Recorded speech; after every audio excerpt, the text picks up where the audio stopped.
We're back with Why Is This Good? A podcast by the Naples Writers Workshop. And my name is Christine, and I'm here with John. Hello. And Rob. Hey. Okay, the story that we're reading today is one that I picked. It's called Now I Make My Own Bread by Elle Wignall. And I picked it because she's my friend, but also because this is an essay that she shared with me years ago, and we always thought that it was one that she could definitely get published, and she managed to have it published. And I was telling Rob before you got here, John, that I'm pretty sure this publication mainly focuses on like food and that kind of writing. It's called The Hunger Report. Oh, okay. I was reading the about page on them, and I couldn't quite figure out what they were. It was something about pain. I don't know. Oh, pain. Okay, maybe I have it totally wrong. I'll have to look at it. But she ended up finally finding a home for this essay, and I always loved it of hers. I've shared it with like friends of mine, and I just think it's so well done. So I'm gonna read from page 4 to the end, which it's not as long as it sounds.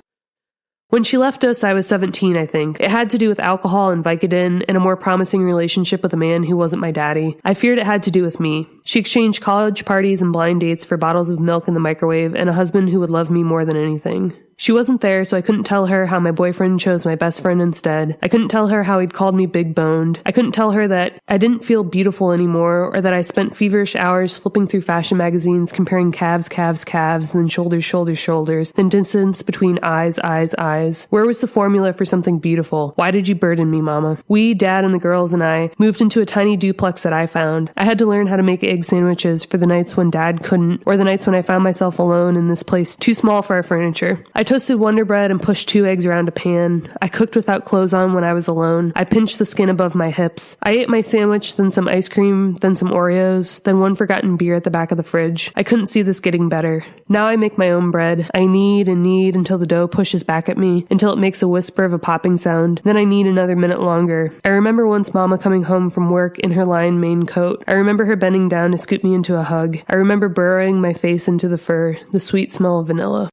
Now that's a essay. It's not a short story, or it's like kind of both. Yeah, maybe it defies it's good. classification, but yeah, it definitely reads like an essay, which I think is fair game for this, because I think essays are underrated somehow. I think there's a slippery distinction between those. This one felt slippery. Yeah, I was like, I think it's an essay. I think it's a story. It's definitely one of those stories that like it has scenes and that kind of narrative tone, but they're picked and you move between them so quickly that you can tell that they're like more points. They're more like chosen to back up a point that she's trying to make, right? Mm-hmm. Yeah. They're like used as proof somehow. Mm-hmm. So maybe it's obvious, but I just love this for the kind of conclusion that she's drawing, right? She's saying that because my mom called me this name and had these expectations for me and gave me this like horrible relationship with food, I've had to redefine it somehow. And it's been hard, you can tell, for the narrator to reconcile the two, right? To feel beautiful, but to enjoy food and to love her mother, even though her mother's not, being the best mother. And I don't know, I just felt like there was so much to explore here, but it was done in a way that wasn't, you don't necessarily feel bad for the narrator. You can tell that she's gotten it together and it's being written from like hindsight. And then like that last paragraph is just like, it just kind of jumps ahead to the present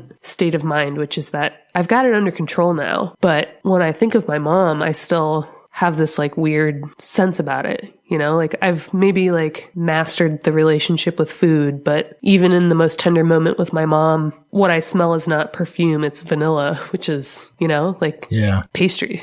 Yeah, those food parts were outstanding. It was nauseating in its detail, and it's funny too. It was cool. It was almost surreal the way she was combining those different foods. Yeah, like the list of just like all the junk food. Mm-hmm. And how she prepares it. And that angry tone really pushes the thing along too.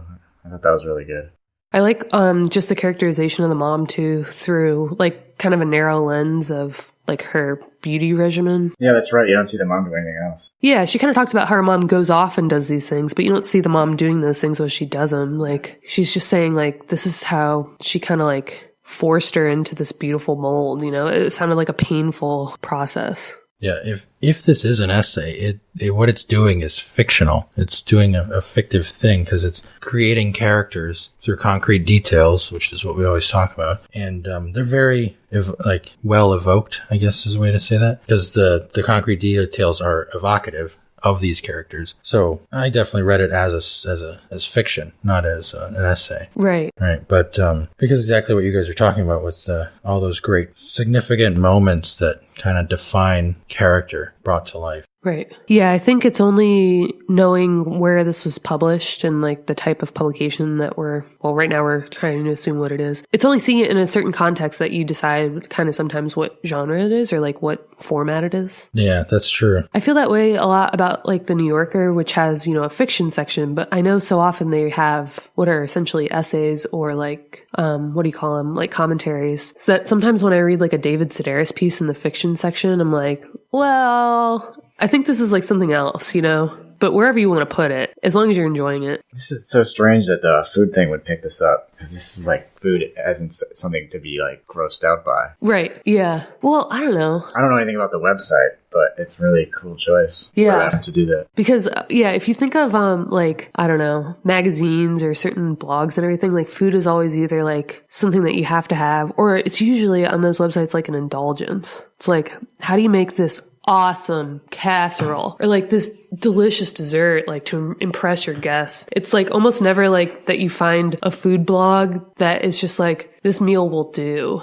It will, like it will feed you like you need food. There's always like some subtext of how you're going to feel eating it. And so it's interesting to like read something where she's like, food ruined my life. Yeah, it ruined my life. And it had implications beyond like whether or not I was full. But I think that's like, I don't know. So yeah, if you look at it that way, if they're always publishing essays where people write about how food like moved around in their life, then we're learning so much about the fact that they buy cheap snacks, and they always have them. Or there's that lone beer in the back of the fridge and like she at like an age where she's like a high schooler grabs it. Like you're learning so much about their situation. When I come across an eating scene in anything I'm reading, it's usually kind of interesting. It's not because I'm like, oh wow, that's the character. It's more just like, it's just for some reason we're into it. Well, we eat all day, every day. Yeah, that's what we think about. So when a character's actually eating, it feels so much more real than like most stories, which are just like characters doing things that are important. And like, so John's writing his novel where like his character is like on a quest basically, and there's lots of battle scenes. But every time that the characters like sit down and like eat, I'm always like, oh, like they just caught that rabbit and put it over the fire and now they're eating it. Like somehow it like fills in all these details. Like it tells you what their life is like. Because if I tell you that I had McDonald's for lunch at work, like you find out so much about me, right? Ah, that sucks. Yeah.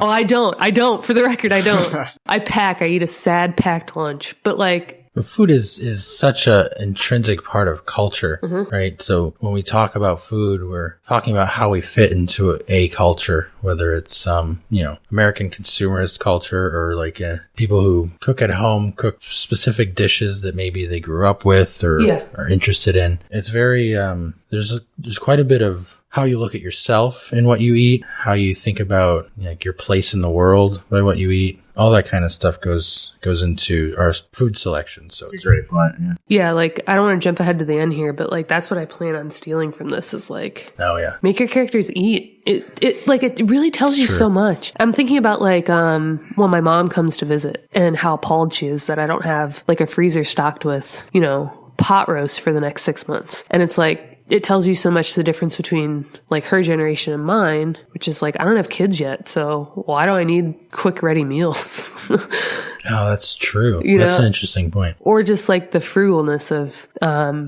making your own soup broth. I'm like, well, they have like boxes of that. There's a YouTube video of David Lynch, the director, making quinoa in his kitchen. And it's awesome. Because he's weird and anything he describes is inherently funny and strange. But he's talking about how he cooks it. He's like, I put this in it's kind of speaks to what we're talking about. You guys should check it out. So Ellie, like I said, is my friend and she's talking about how she wants to go back to school. And I think the major is called gastronomy. Oh. And it is the study of culture and food. So sounds fun. Yeah. And I don't know if she'd be necessarily writing this kind of stuff, but I guess the idea is that you come away from it, writing about how food impacts you or writing it from that perspective versus, like I said, every time I read a blog or a magazine, it's like, how to go above and beyond for dinner tonight. That's You know, I just want something like that's going to feed me and that I don't have to feel like guilty about, or that's like, you know, not expensive. I mean, this is what Instagram was all about at first. It was all about what you're eating. It still is in some ways. Pinterest. Yeah. You know, all these things. It's so centered around our food. And like it's a status though, right? Yeah, absolutely. Nobody posts their ramen and it's like, look, I'm look poor. at me. I'm Yeah. so sad. Look, I'm poor. I was cooking brats in a pan Yeah. when I first signed up for Instagram, and I put it on there saying like, I guess this is what we do. I don't know. Yeah. It is, there's a lot of like, comedy Instagrams too, where people take photos of like just the disgusting meals that they're eating. And I don't know, there's something it's so true. Like sometimes you just put something together and I don't know, I felt like I learned so much about these characters. Even when she said like, I push eggs around a pan, I'm like, that's exactly how I do eggs because I try to do it over easy and then it's ultimately scrambled every time. And I don't know, there's just some truth to those mundane details because we can all relate to them somehow. And I feel like sometimes we get caught up in like making our characters do like exciting things. Yeah, it's a good deadpan humor too when it's like the guy ate a sandwich or something. If you can say it in a funny way. Yeah, it's just like, oh, I know what that looks like. And then he ate. Well, what else do you think we could steal from this? There are some of her sentences are really arranged kind of differently that I really liked. I can't find one. Or I don't know if like the subject comes late or something like that. And it just sounds cool. I like when writers do that. They kind of just break up the normal rhythm that you're used to. She does a good job of it in a few places. I feel like for how long it is, and I didn't realize how short it was until I printed it. I feel like every time I've read it, it's, oh no, John's going to sneeze. He's trying not to. I feel like every time I've read it, I've like pictured it as something like longer or more, but maybe it's just how much is packed in here. Like she just kind of mentions that she was in dance recitals and she just kind of mentions that, at one point this boy thought her mom was hot. I don't know. There's so much crammed in. And I think that's why I would argue that it's an essay because it's almost like she wanted to make a point. So she grabbed all of the things that have happened or that she could think of and use those quickly and move through them. And it's the style and the way that it's written feels narrative, right? It's beautifully written. It's not like saying like, I feel this way about food because. Yeah. But we're moving through the points the way you would move through points in an essay or a commentary. Well, I think the structure of this is very similar to the structure of the end of the piece we did a couple episodes ago, Bullet in the Brain, where that one was about all the memories he didn't remember. Yeah. And while the narrator was outlining all those memories, he was outlining a kind of constructing a character as a, you know, within the cloud of those memories. And this is the same kind of thing. You use little vignettes that are all tied to a theme, and that theme can shift back and forth a little bit as it progresses. But each of those vignettes kind of adds to our overall impression of a character. So we can, like, Wolf did that in Bullet in the Brain with the memory stuff. We can steal that and use that as a like a device or as a device, you know, or structure almost. And I don't have examples in front of me, but just thinking about it, that's the kind of thing that helps define characters in fiction in general. So this is definitely something that we can use to help define our characters and the stuff we write. Well, I think it was interesting that you called it a theme because I kept saying like classifying it as like a point that she's trying to make or like an argument, which would tell you that it's an essay or a commentary. But if you think about it in terms of theme, I think it's so much easier to think about it in terms of a story, like a narrative story. To think like, you know, what would the critics say about this piece? They would say that there are themes of food and love and mothership and I don't know. Mothership? Parenting? Mothering? Motherhood? Smothering? But motherhood. It also lends to what we talked about last time about Telltale Heart, just what is significant to the moment. Right. Like if we're trying to evoke a character around a theme or whatever, the vignettes or the details that we're going to describe have to be significant to that theme, right? Or should be, you know, to help just strengthen it. Yeah, help strengthen the theme, help us realize the character in the terms we're trying to convey, right? So there's a lot like for that kind of stuff. How to build a character. You know, we can pull a lot out of this piece. Okay, so what would you guys steal from this? Or the thing I just said. Great. John's ready to go. I guess, yeah, I feel like for a long time I wrote first person, and then I had to really like break this habit in college of only wanting to write about myself or only being able to. And then for a long time I wrote made up stuff. And now lately I feel like I'm writing first person again. And I feel like the reason it's working is because, and I think it is working, if I do say so myself, like, is that some of the stuff is like told in the right, with the right amount of hindsight, you know? Like, this is a story that, if it's to be true, which I'm pretty sure this is published as, you know, first person real story, that like she's taking a sweeping look at her upbringing and she's able then to boil it down to what was important. And I don't know, I really enjoy pieces like that where a narrator can take a step back and say like this, and this led to this. So rather than bore you, I'm just going to tell you what happened and why I feel this way at the end. I like essays like that. What about you guys? What would you steal? Oh, and we're going to make our characters eat, right? Yeah. Oh, yeah. They can eat. Yeah, I don't know. That's a great point. I'm going to bring that up during our workshop. When was the last time we saw it? Like, I mean, Kristen's story, someone had a barbecue, but they didn't put the food in their mouth. I want to see them put the, like, you know what I mean? Watch them eat. Well, that was one of her suggestions for that story was show us how she felt based on how she interacts with the food. Like, that was my suggestion is like the way she's grilling, if she's flipping it angrily. Flipping it. Good note. Yeah, I'm going to make my characters eat. Maintaining mood or kind of, again, committing to what the voice is, that's going to be like carry the story generally. And she does a great job of it. She sounds pretty resentful pretty quickly. So if you can just stay in character, kind of like what Christine was saying, how sometimes it's hard to do that. If you can pull that off line to line, you're going to be set. If you have something interesting that interests you. Yeah. Anything else to add, John? Are you just going to steal that last part we talked about? Yeah, I mean, obviously, fiction always comes down to the concrete details. Right. And deciding which ones are the most significant to be the most evocative for what you're trying to accomplish. I think, you know, the way she's building up this character through memories that are all associated with food. That's right. I don't know. It works. I think that's the kind of thing because you can, you know, if you think about theme as you're writing, sometimes it turns out terribly, but maybe in revision or maybe in just as a way to analyze or think about what you've done might be a good way to think about it. I don't know. There's kind of an echo effect to your writing when you start writing about theme. You're talking to yourself and it's super boring to read. Yeah. I feel like if I've ever achieved a theme, it's because I've written something and like through the process of getting it down on paper, like I've had some kind of like therapy for myself. And then I go back and then I turn on the writer switch and then I'm like, okay, well, I'm going to emphasize this theme and pretend that I was going for it the whole time. But it almost never works when I like say, this is what I want people to feel at the end. Oh yeah, I think theme is something you discover. Yeah. Because the only way to read a piece and find theme in it is to discover it as you're reading. And as a writer, you're just trying to get the scene down and try to make characters that are realistic or feel like people. And so you're not thinking necessarily about those things. So later on, you might say, oh, look, I kept describing this person as whatever, and that's suggestive of a theme. So I'm going to try to run with it. That is part of the fun of writing. It's like, oh, this is what the story is. This is That's when I feel like I enjoy writing. Yeah, absolutely. When I'm actually discovering something versus like I have it completely in my head and now I got to get it on paper. Yeah, I know it's boring. Yeah, it's not fun. But it's not the same, I don't think, as when people say like, oh, I'm going to let the character do what they want to do. Like that has never worked for me. So it's more like when I'm writing about myself, my favorite topic, and I'm like, hey, I see this connection. So we're bringing up the thing about how you're writing about yourself and how you have a thing with that.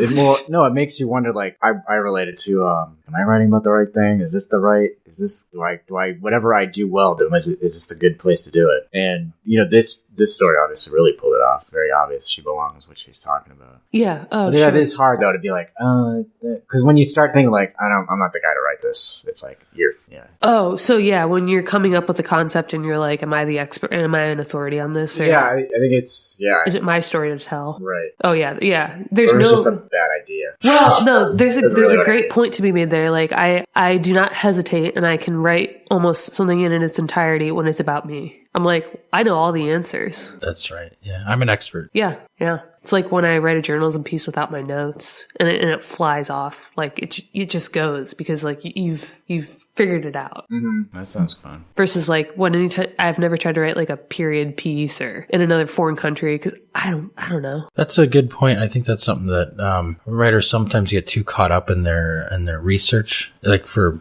period pieces and stuff like that. Like, I got to include this detail. It's great. But then it becomes too almost too formulaic.